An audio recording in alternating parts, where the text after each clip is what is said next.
मैं सबसे पहले बिना समय जाया करते हुए शिवराज जी से मंच पर आने का अनुरोध करती हूं। बहुत स्वागत है, तालियों के साथ स्वागत कीजिए।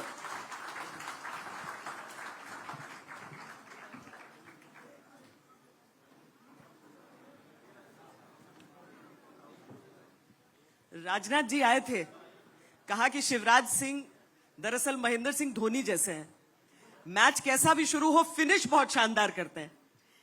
कैसा चल रहा है ये फिनिशिंग का काम अभी?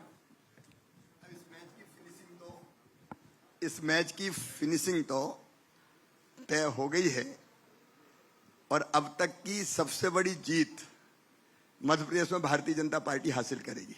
पर किस आधार पर आप कह रहे हैं? क्योंकि कांग्रेस पार्टी उधर दावा ठोक रही है कि जीत तो उन्हीं की होगी और किसी की। उनकी किस्मत में दावा ठोकना है। नहीं, मैं एक एक करके क्रम पे आती हूं शिवराज जी, क्योंकि जब इंडिया गठबंधन ने तय किया कि अपनी पहली साझा रैली की जाएगी तो उन्होंने जगह चुनी भोपाल।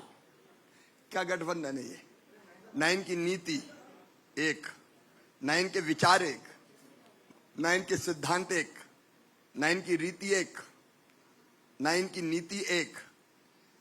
ये सत्ता प्राप्त करने की चाह में स्वार्थियों ने एक गठबंधन किया है और सत्ता से भी ज्यादा उनको चिंता है अपने खुद के भविष्य की।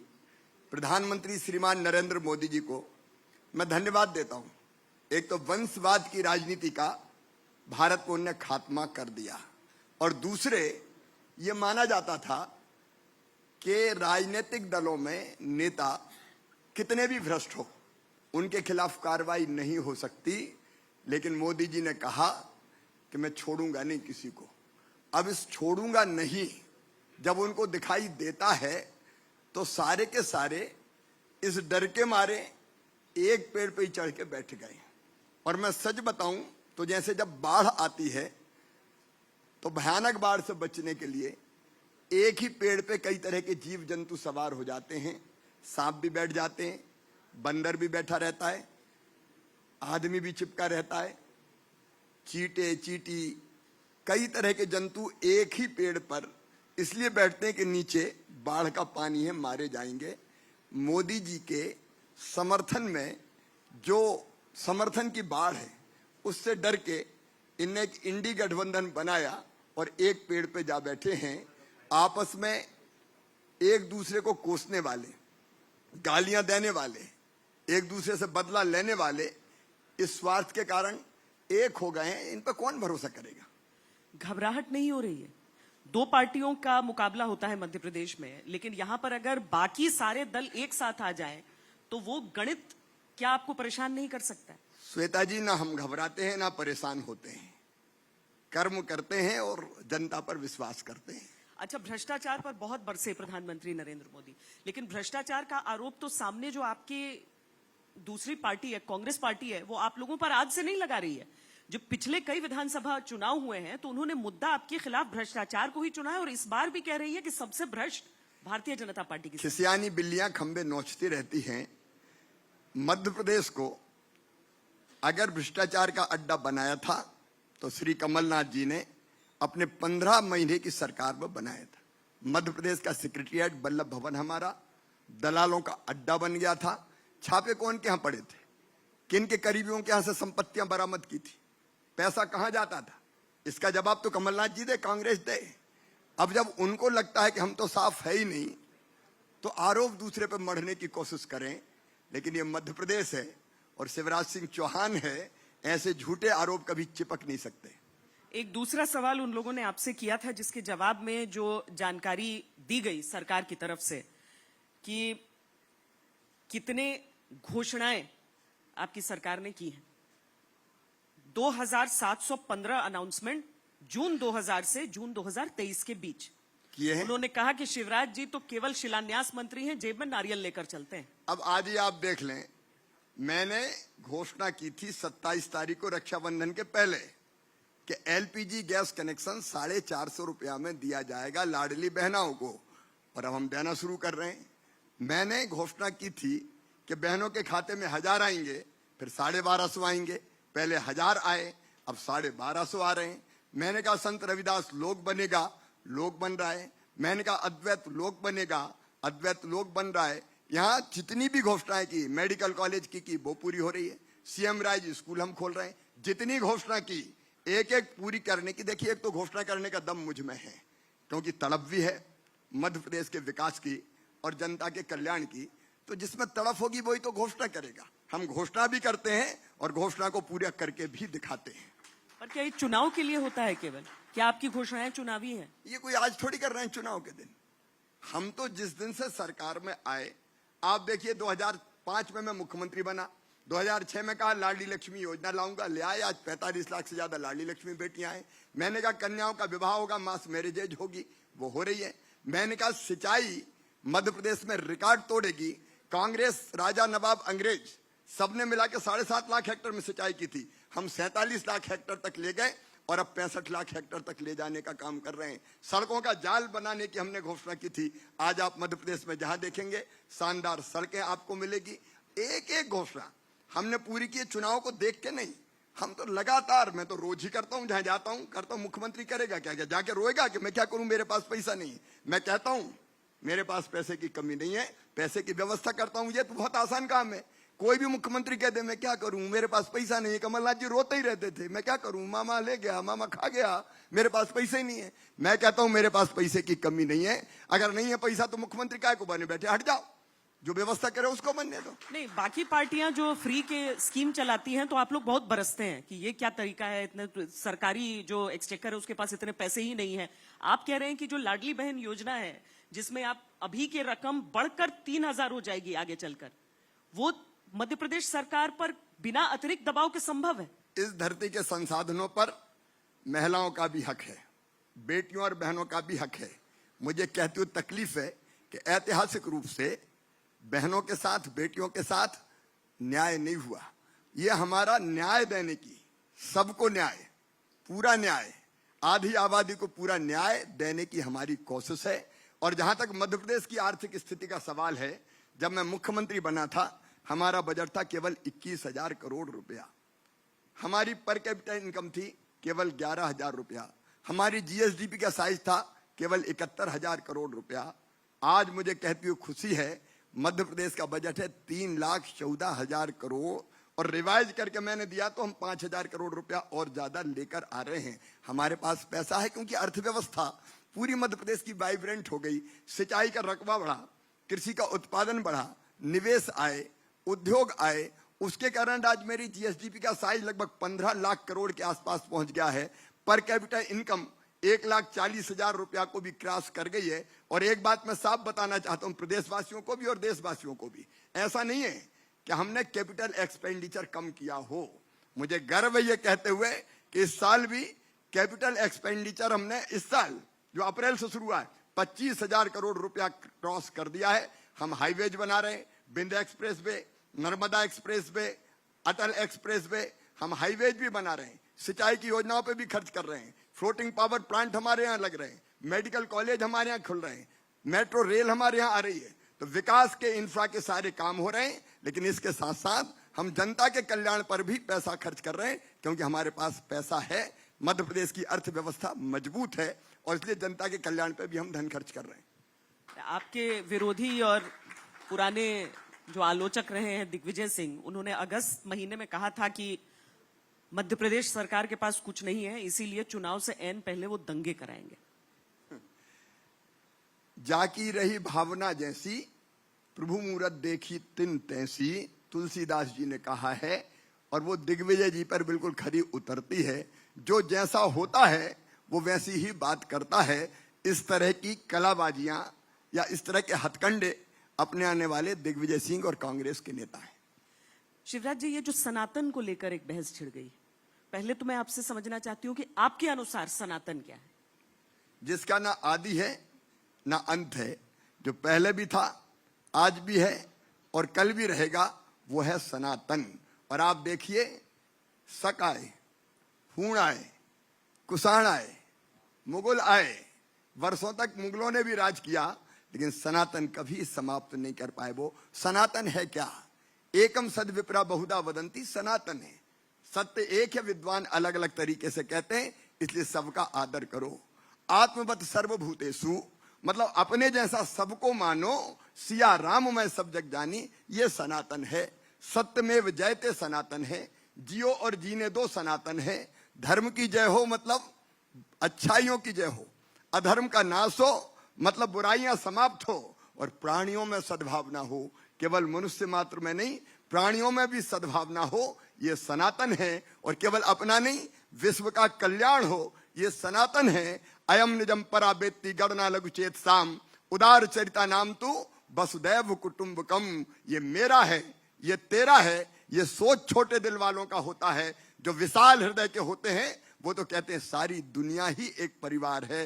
ये सनातन है। सर्वे भवन्तु सुखिनः सनातन है, सर्वे सन्तु निरामया सनातन है, सर्वे भद्राणि पश्यन्तु सनातन है, माँ कश्चित् दुख भाग भवेत् सनातन है। सब सुखी हो, सब निरोग हो, सबका मंगल हो, सबका कल्याण हो, ये सनातन है। इस सनातन को कोई समाप्त नहीं कर सकता। लेकिन मैडम सोनिया गांधी से मैं सवाल पूछना चाहता हूं, राहुल जी से मैं सवाल पूछना चाहता हूं।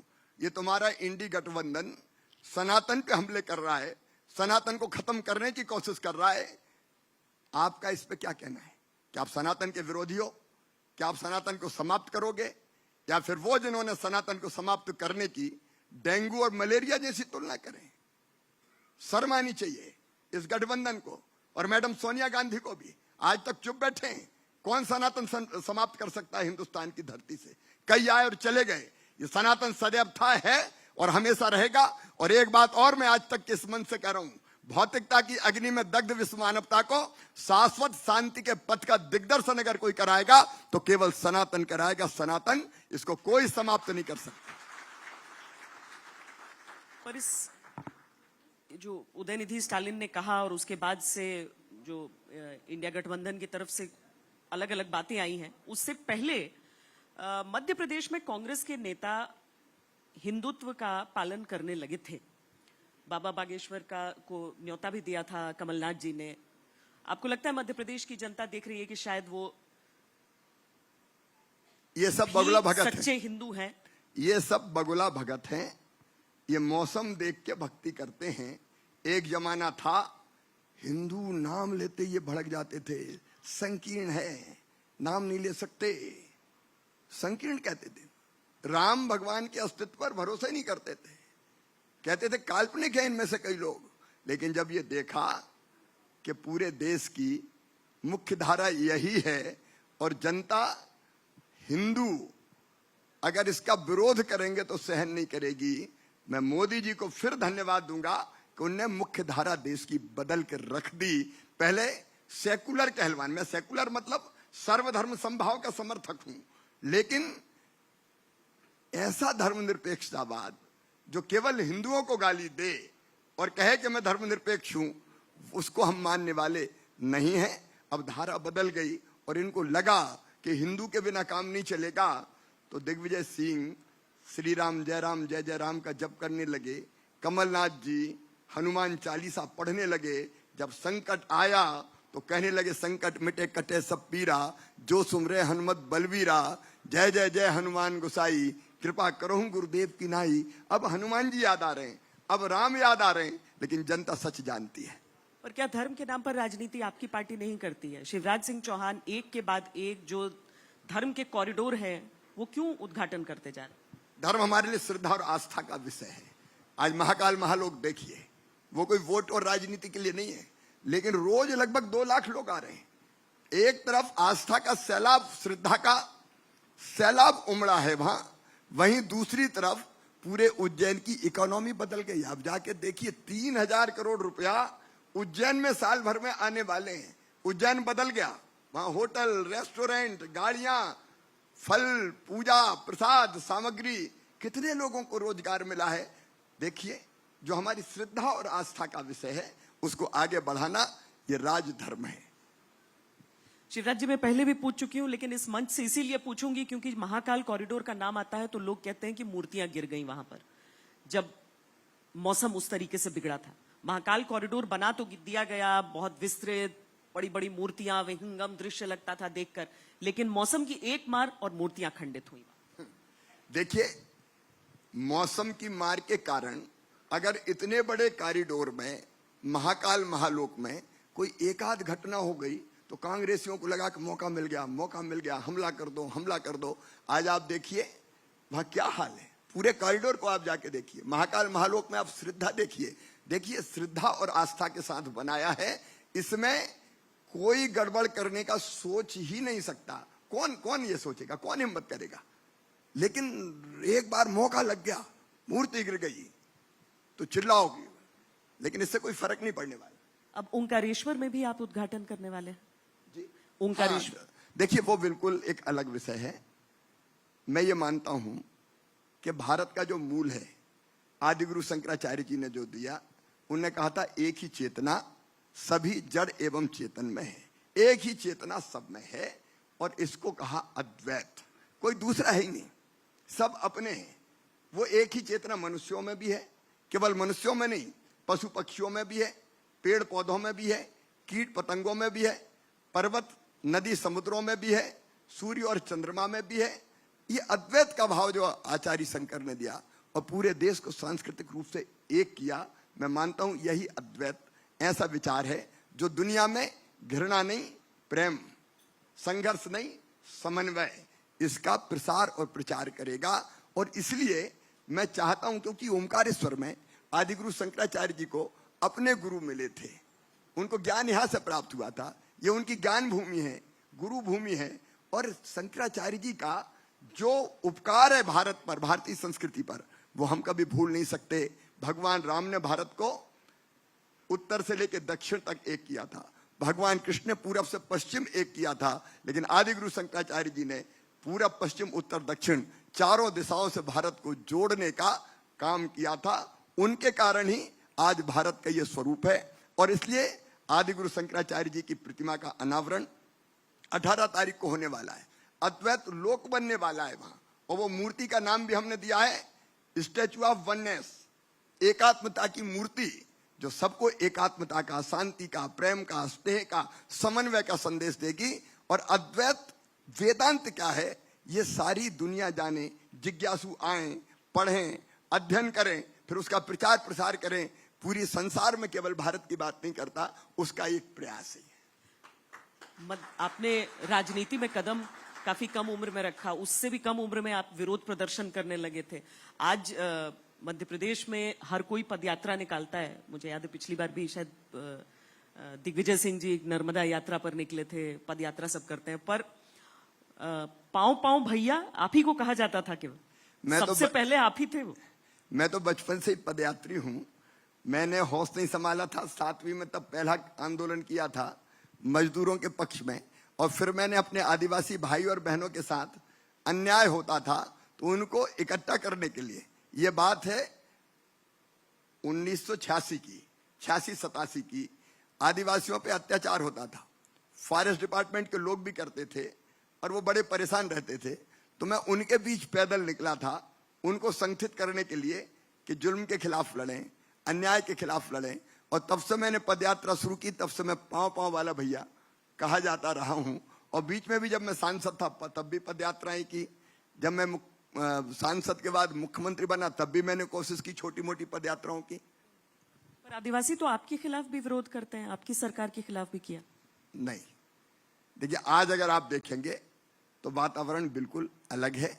मैं एक बात जरूर कहना चाहता हूं, कांग्रेस ने हमेशा ये षड्यंत्र किया कि गरीब गरीब रहे, वो पढ़ना जाए, लिखना जाए, विकास की रोशनी वहां पहुंचना जाए, इसलिए सड़कें मत बनाओ, बिजली मत ले जाओ, सिंचाई की व्यवस्था मत करो, कॉलेज मत खोलो, स्कूल मत खोलो, आश्रमशालाएं, छात्रावास मत खोलो।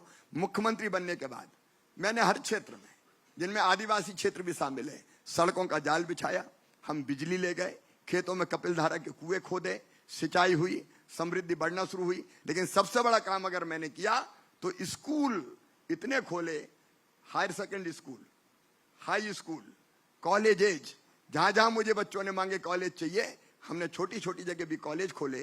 फिर कई हॉस्टल, छात्रावास, आश्रमशालाएं बनाई। यहां तक कि हमारे आदिवासी बेटा बेटी अगर पढ़ने के लिए इंदौर और भोपाल आए और हॉस्टल में जगह ना मिले तो मैंने योजना बनाई, मुख्यमंत्री छात्र गृह योजना, कि वो रहेंगे कमरा किराए से लेके, लेकिन कमरे का किराया उनके माता पिता नहीं भरेंगे, मामा भरवाएगा। और उसके कारण हमारे बच्चे बेटियां स्कूल जाने लगी, कॉलेज जाने लगी, बच्चे पढ़ने लगे और शिक्षा ने एक नई चेतना का प्रकाश उनमें फैलाया और उसके कारण जहां उनको लगा गलत है उनने विरोध करना शुरू किया। लेकिन मुझे खुशी है कि पूरा समाज आज खड़ा है, सास की सेवा में भी बड़े संख्या में हमारे भाई और बहन आए हैं और गलत बात होती है तो उसका वो विरोध भी करते हैं। ट्राइबल समाज का आकार बड़ा है, संख्या बड़ी है और जाहिर है इसीलिए चुनाव आने पर राजनीति भी होती है। पिछली बार कांग्रेस ने बहुत बड़ा झटका दिया था आपको उस पूरे बेल्ट में और इस बार भी वो आश्वस्त हैं कि इस बार भी जो ट्राइबल्स हैं वो नाराज हैं शिवराज सिंह चौहान से। काट की हंडी बार बार नहीं चढ़ती। इन लोगों ने गलत प्रचार किया था, भारतीय जनता पार्टी आरक्षण खत्म कर देगी, संविधान बदल देगी, कई तरह की ऐसे भ्रम पैदा किए गए थे। लेकिन मध्य प्रदेश में हमने पेशा एक्ट लागू किया, अपने आदिवासी भाई बहनों के लिए जल, जमीन और जंगल का अधिकार दिया। मुझे कहती हुई खुशी है कि कई गांवों में ग्राम सभाओं ने तेंदुपत्ता खुद तोड़ा और खुद बेचने का काम किया। पेशा के जो नियम है वो हमने लेटर और स्पिरिट में लागू किए। जनजातीय समाज का सम्मान बढ़ा। अभी रानी दुर्गावती की 500वीं जयंती आने वाली है 5 अक्टूबर को। इसके पहले आदिवासी जो हमारे नायक थे, जनजातीय नायक रघुनाथ शाह जी हों, शंकर शाह जी हों, बिरसा भगवान के जन्मदिन को जनजातीय गौरव दिवस के रूप में मनाना शुरू किया। और टंट्या मामा के भी स्मारक अगर बने, भीमा नायक जी के स्मारक बने तो हमने बनाए, भारतीय जनता पार्टी की सरकार ने बनाए। और 5 अक्टूबर को 499 वर्ष पूरे होंगे रानी दुर्गावती जी के जन्म के। तो 500वां जन्म बहुत धूमधाम के साथ बनाएंगे। रानी दुर्गावती जी का भी एक भव्य स्मारक बनेगा।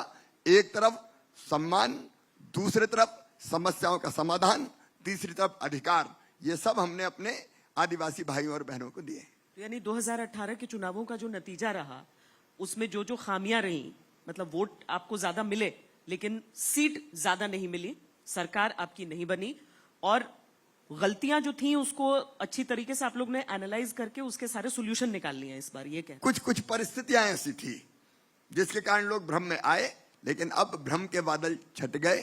सूरज को झूठ के बादल लंबे समय तक छुपा कर नहीं रख सकते। सच सामने है और ये समाज का हर वर्ग आज हमारे साथ है।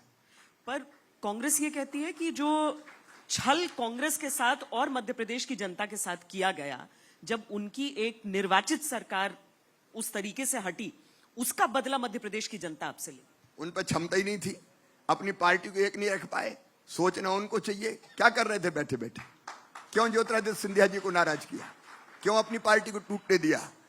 समस्याओं की तरफ ध्यान ज्योतिरादित्य जी ने दिलाया तो कमलनाथ जी ने बाहें चढ़ा ली कि आ जाओ उतर जाओ सड़क पर देख लेंगे, तो उन्होंने देख लिया। हमारा क्या दोष, आप में क्षमता नहीं अपनी पार्टी को एक रखने की। और दूसरी बात मैं कहता हूं, ये कोई ऐसा नहीं है कि इधर से उधर आ गए हो, इस्तीफा दे के आए और चुनाव लड़े। और कांग्रेस में रह के जो 2-2, 3-3 हजार से जीते थे, वो जब बाय इलेक्शन लड़े उपचुनाव तो कोई 64,000 से जीता, कोई 58,000 से जीता, कोई 52,000 से जीता, कोई 40,000 से जीता। क्योंकि जनता धोखा खा चुकी थी 1.25 साल के लिए। उनको लगा कि अब मामई की सरकार चाहिए, इसलिए भारी बहुमत से सबको जिता के भेजा। भारी बहुमत से 19 लोग हमारे जीते। पार्टी को संभाल नहीं पाए आपने कहा। 6 महीने में 40 नेताओं ने बीजेपी छोड़कर कांग्रेस का हाथ थाम लिया है। कहते हैं कोई हफ्ता ऐसा नहीं बीत रहा है जब कोई नेता छोड़कर बीजेपी कांग्रेस नहीं जा रहा है। आखिरी आपके सितंबर 2023 में गिरिजा शंकर शर्मा कांग्रेस। ये पहले भी कांग्रेस में जा चुके थे, ये आते जाते रहते हैं, प्रवासी लोग हैं। आप संभाल नहीं पाए सबको यहां पर, या वो आई ही थे लौटने के विचार से आप कह रहे हैं? भारतीय जनता पार्टी एक विशाल संगठन है। अभी हमारे यात्राएं चल रही है, उसमें ही हम कहते हैं भारतीय जनता पार्टी की सदस्यता ग्रहण करने के लिए मिस कॉल करो। इस बीच में 16 लाख नए लोगों ने भारतीय जनता पार्टी की सदस्यता ग्रहण की है। 16 लाख, और लगातार यह आंकड़ा बढ़ता जा रहा है। जनता हमारे साथ है। कोई इक्का दुक्का अगर ये एहसास हो जाए कि अब कुछ मिलेगा नहीं, इस तरह के सोच वाले जो लोग हैं वो इधर उधर किनारे लगते रहते हैं। ये पहले भी होता आया है, आज भी हुआ है, कल भी होगा, उसमें क्या दिक्कत। शिवराज जी, आपकी राजनीति में कोई कितना भी पीछे जाकर सोचता है तो आप मुख्यमंत्री के तौर पर ही नजर आते हैं, और वाकई आंकड़ा भी यही कहता है कि सबसे लंबे समय तक अपनी पार्टी से मुख्यमंत्री आप ही रहे। तो मुख्यमंत्री ही रहना है, मतलब आपने सोचा है, कभी सोचते हैं इस बारे में आप? पार्टी जो तय करेगी वो मैं रहूंगा। देखिए, मेरी जिंदगी एक मिशन है, मेरी जिंदगी का एक मकसद है। मैं आत्म प्रशंसा के लिए नहीं कह रहा, लेकिन बचपन से जब से मैंने होश संभाला है, ये तय करके काम करना शुरू किया कि मानव जीवन को सफल और सार्थक करना है। अपने लिए तो सब जीते हैं, अपने लिए जिए तो क्या जिए, लोगों के लिए काम करें, प्रदेश के लिए काम करें। वो मेरी जिंदगी का मिशन है, और वो मिशन पूरा करने के लिए जब तक मेरी सांस है, मैं जनता की सेवा करूंगा। किस रूप में करूंगा ये मेरी पार्टी तय करेगी। आपको कोई इसमें नहीं, क्योंकि उम्र के हिसाब से देखें तो राजनीतिक उम्र आपकी लंबी बची है, पर अगर हम कार्यकाल के हिसाब से देखें तो वो भी एक लंबा कार्यकाल मुख्यमंत्री का हो गया है।